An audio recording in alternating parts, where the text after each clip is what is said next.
Via Valen baru saja merayakan pertambahan usianya pada Jumat tanggal 1 Oktober tahun 2021.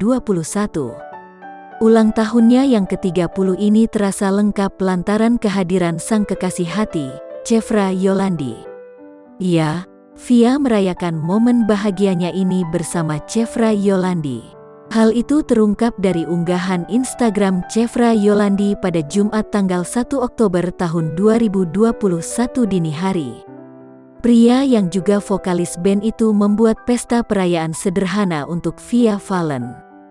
Ia juga menghias sudut rumah dengan balon bertuliskan Happy Birthday berwarna biru.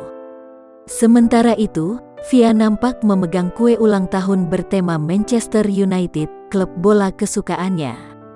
Happy birthday sayang, Mark Geng.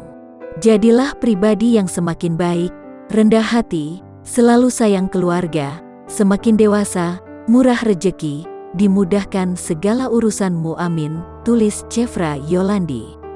Tak mau ketinggalan, Via juga mengunggah potret yang sama di akun Instagramnya. Dia menyematkan ucapan terima kasih untuk Chevra Yolandi yang telah mempersiapkan perayaan ulang tahun tersebut.